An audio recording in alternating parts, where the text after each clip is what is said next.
دیکھنا چہرہ تھوڑی اصلیت کی حقیقت کی تعلیم. میرے آقا نے پھر فرمایا عائشہ تو نہیں ویکھ سکیں گی. کیا نہیں میرے سرتاج آج تے ویکھنا ہی ہے.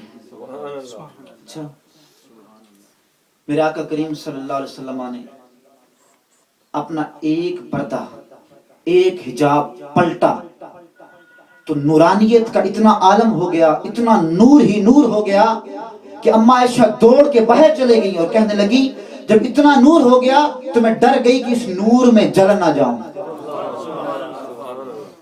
مرحبا کتنا ہنسی میرا نبی سلطان ہے, مرحبا کتنا ہنسی میرا نبی سلطان ہے. حسن یوسف دیکھ کر تو کاٹ لی تھی انگلیاں, حسن یوسف دیکھ کر تو کاٹ لی تھی انگلیاں.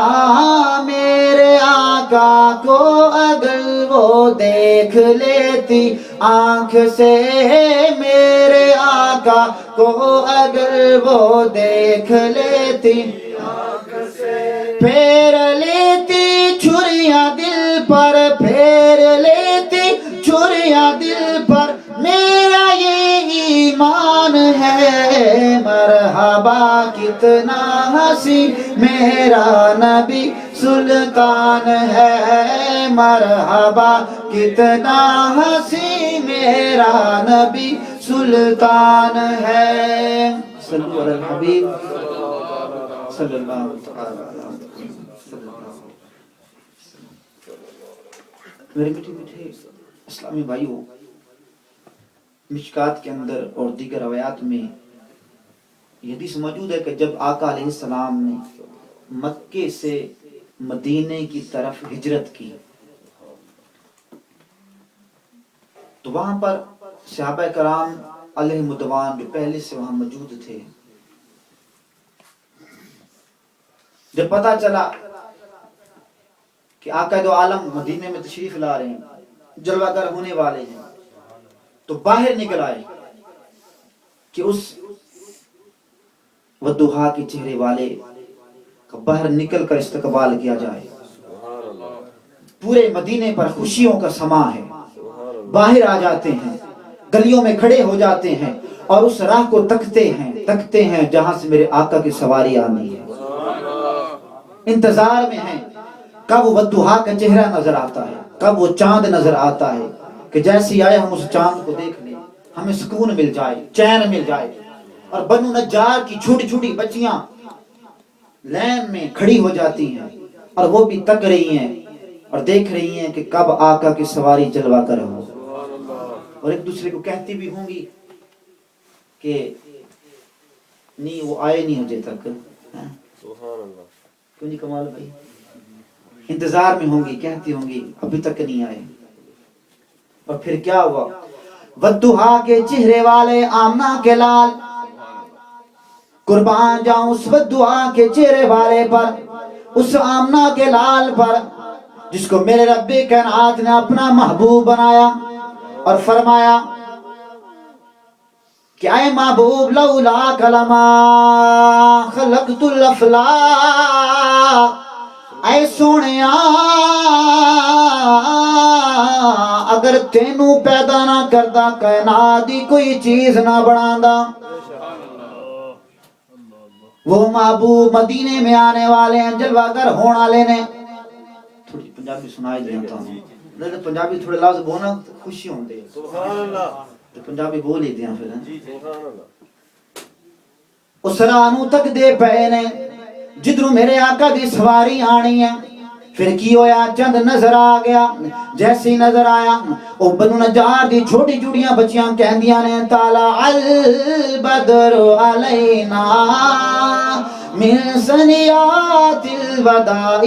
کسی شاعر نے اس دا پنجابی دے اندر ترجمہ کیتا.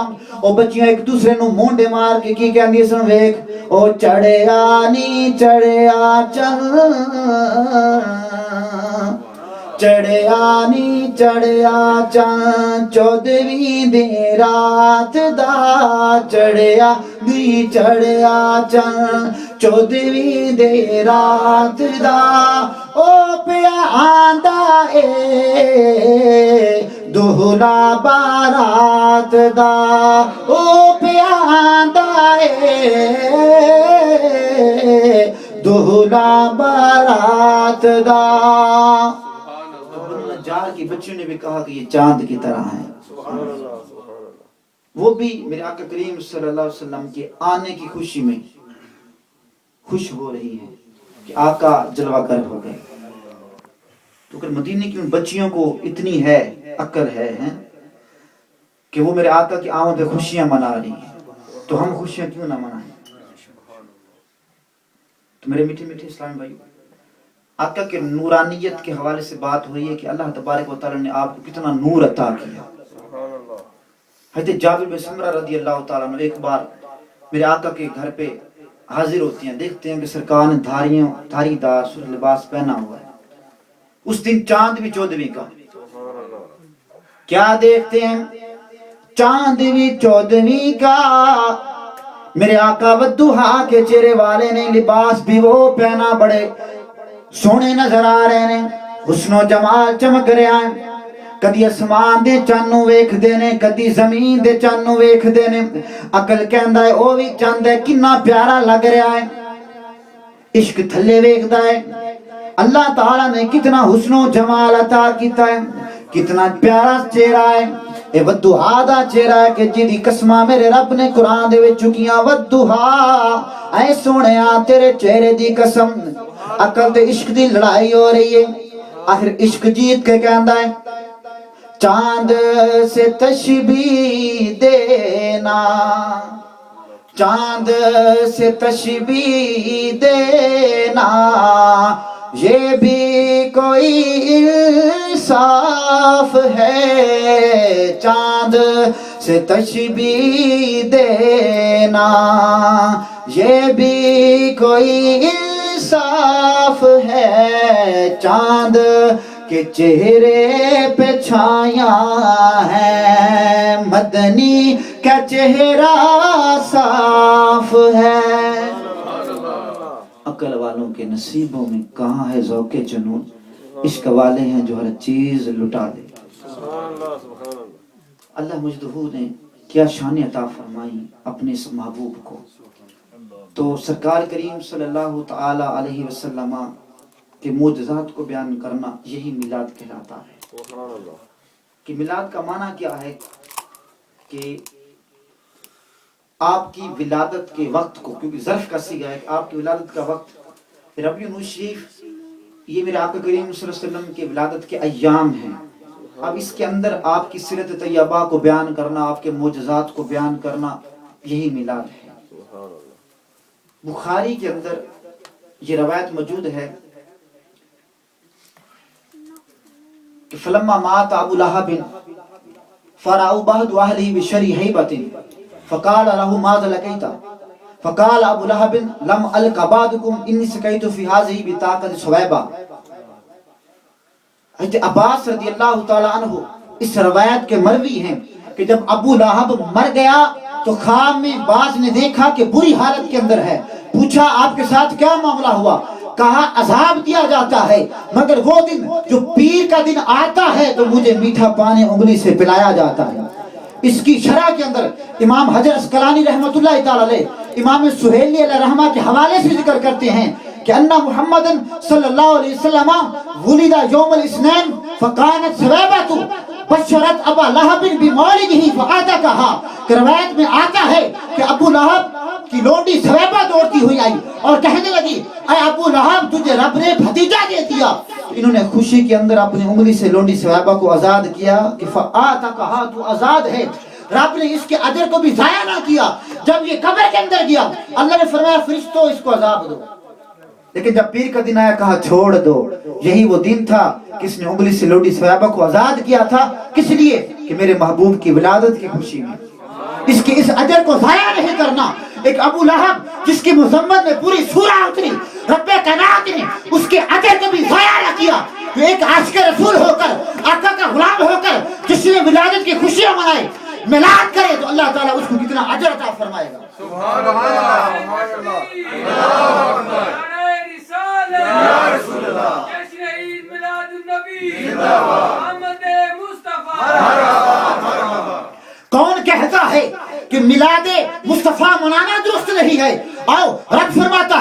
جب میری نعمت اور میرا فضل تمہیں مل جائے فلیفرحوا تم خوشیاں مناؤ.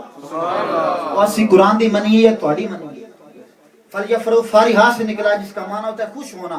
اور آپ نے اس کے اندر فرمایا کہ جب میرا فضل ملے بفضلہ و برحمتہ اور میری رحمت ملے تو خوشیاں کرو. تو رحمت سب سے بڑی کون ہے ہمارے لیے؟ آقا لجپال ہیں. یہ بھی قرآن کہتا ہے وما ارسلناک الا رحمۃ للعالمین کہ ہم نے دونوں جہانوں کے لیے سرکار کو رحمت بنا کے بھیجا. جب رب نے اپنا رب ہونا دنیا والوں پر ظاہر کیا فرمایا الحمدللہ رب العالمین اور سن لو میں سارے عالمین دا رب ہاں. تو اپنے محبوب دی شان فرمایا رحمت للعالمین سارے جہانوں واسطے رحمت نہیں. سیگا وہاں پر بھی وہی رب العالمین رحمت للعالمین. تو رحمت ہے میرے آقا. پھر خوشی کرنا یہ قرآن پر عمل کرنا ہے. قرآن کا حکم ہے کہ تم خوشیاں مناؤ.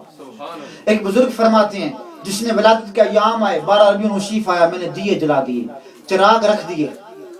ایک نوجوان آیا کہنے لگا وہ بزرگ ہے تو فضول خرچی ہے دیے جلا دیا آپ نے. اس نے کہا میرے آقا کا جس نے ولادت ہے میں تو خوشیاں منا رہا ہوں. اس نے کہا یہ فضول خرچی اس کا کیا فائدہ. بزرگ علیہ رحمہ کو جلال آ گیا. فرمایا اچھا یہ فضول خرچی ہے تو پھر آگے بڑھ کے اس کو ختم کر دو بجھا دو. وہ آگے بڑھا ایک دیے کو پھونک ماری وہ بجھ گیا. دوسرے کو پھونک ماری وہ بجھ گیا. تیسرے کو پھونک ماری رب کائنات قسم وہ بجھا. پہلے دو خود بخود جل اٹھے. دیے بھی کہنے لگے کس کی مجال ہمیں بجھائے ہم تو آقا کی محبت اور عشق میں جل رہے ہیں. اور آقا نور ہے نا سراج منیرہ. جب چراغ جلتا ہے تو تین جلتے ہیں. جب چراغ جلتا ہے تو چراغ جلتا ہے تو کتنے جلتے ہیں؟ اچھا ایک تو چراغ جلتا ہے جل رہا ہے نا چراغ پکڑا ہے. ایک چراغ جلے تو کتنے جلتے ہیں؟ تین جلتے ہیں. یہ دیا ہے. کیا ہے؟ دیا ہے. ہمارے ہاں تو وہاں وہ روئی کا نکال کر اس طرح وہ مٹی میں تیل ڈال کر ڈال. یہ دیا ہے چراغ ہے. تو اللہ نے فرمایا سراج منیرہ میرا نبی چمکتا چراغ ہے. کیا ہے؟ چمکتا چراغ ہے. جب چراغ جلتا ہے تو پھر تین جلتے ہیں. کتنے جلتے ہیں؟ تین جلتے ہیں. ایک تو چراغ جلتا ہے جل رہا ہے نا اور ایک اس کی محبت میں جلتا ہے. وہ کون ہے؟ پروانہ. پروانہ آتا ہے وہ یہ نہیں دیکھتا کہ میری جان چلی جائے گی. محبت یہ ایسی ہے کہ اس کے چرنوں میں گھومتا ہے. محبت یہ ایسی ہے کہ اپنی جان کی پرواہ نہیں کرتا ساتھ ساتھ لگتا ہے پھر لو لگ کر شہید بھی ہو جاتا ہے. یہ اس پروانے کی محبت ہے. اب یہ چراغ جل رہا ہے پروانہ محبت کر رہا ہے تو کتنے جلے؟ دو. ایک چراغ جلا دوسرا پروانہ جلا. ایک تیسری چیز ہے جو ان دونوں کی محبت کو دیکھ کے جلتی ہے. یہ چراغ میرے آقا ہیں پروانے ہم ہیں. پروانے ہم ہیں اور ان دونوں کی محبت کو دیکھ کر جو خبیث دوسرے کہتے ہیں میلاد منانا چاہیے وہ تیسری قوم ہے جو ان کو دیکھ کے جلتی ہے. تو تین جلتے ہیں. کتنے جلتے ہیں؟ ہاں یہ نہیں بھولنا تین جلتے ہیں. اللہ تعالیٰ سے دعا ہے کہ اللہ تعالیٰ ہمیں جس نے میلاد منانے کی توفیق عطا فرمائے. بس یہی شعر دل میں سنبھالیں کہ صدائیں درودوں کی آتی رہیں گی جنہیں سن کے دل شاد ہوتا رہے گا. خدا اہل سنت کو آباد رکھے محمد مصطفیٰ کا میلاد ہوتا رہے.